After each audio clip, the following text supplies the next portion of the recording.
GMO, or genetically modified organisms. Genetically modified organisms. These are organisms whose genetic material is altered by the addition of one or two additional genes. This can either be in the two following contexts in the agricultural sector: livestock and crop production. For livestock, an example is cow. They are genetically modified so that they will produce more GMO dairy products such as milk, cheese, and the like, due to its high value and high demand in the market. The other one is crops. So why produce a lot of GMO crops? For the reason that this decreases the use of insecticide and the high cost of these different insecticides. Another one is to increase the number of yields that are usually not being done by the normal crop. So crops in GMO sometimes are made into a much bigger, or crops that produces more yields than the normal crop. And lastly is to save the management time in the farm.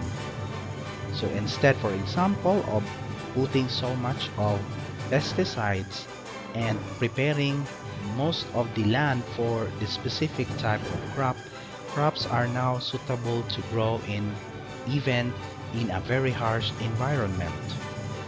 So these are just one of the reasons why crops are converted or being studied, especially in the aspect of genetically modified organisms and technology. Now, in terms of GMO crops are cultivated already in 25 countries. These include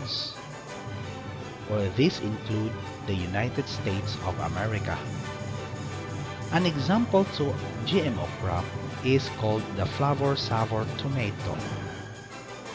This type of tomato is already sold or first sold in the markets of the United States. And what are the different characteristics of flavor sour tomato as a genetically modified crop?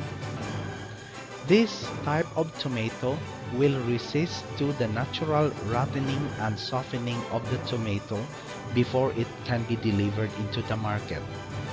So the yield and the income of the farmer is increased, and the transportation lifespan can also be controlled in such a way that these tomatoes can reach into the market freshly from the eyes of the customers or buyers.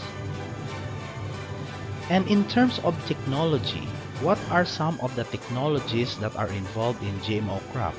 An example here is called trait stacking. So what is trait stacking? This is simply an addition of multiple genes to the plant that you wish to create GMO from. An example to this is called the golden rice or the Asian rice, with a specific scientific name of Oryza sativa. Oryza sativa, or the golden rice, is being added with the gene from a daffodil or daffodil plant for the purpose of creating or synthesizing beta-carotene in rice. Why do we need to produce or synthesize beta-carotene in rice? Because this will address the needs of the people from the third world countries, such as in the Philippines. They require beta-carotene to prevent night blindness, which is a precursory effect or illness before total blindness appears. So this can be prevented by taking or synthesizing what we call a beta-carotene into the rice. Or another name for this is fortification of beta-carotene into the rice. Now, in terms of the aspect of GMO, because GMO now is already in our markets, what are the advantages for GMO? Well, some of the advantages are improve farm profitability and make the farmers' jobs easier. Another one is the negative side of the use of GMO. What are these? One is the unforeseen long-term effects of genetically modified organism, such as in its mutation of the crop itself. As time passes on, this kind of technology that is now embedded into our crops may have or acquire such kind of mutation in the process. It's very similar to how we engineer viruses. So when we engineer viruses to produce a specific type of action for the scientists, well, eventually in the long run, viruses can also mutate, such as the same thing will occur to genetically modified organisms such as crops. Another one is genetic manipulation in humans as a result of consumption or consuming GMO food. So will there be such an effect to the human body as a genetically modified organism is introduced into the system of the human body? So that's one thing that the activists are protesting against the use of GMO.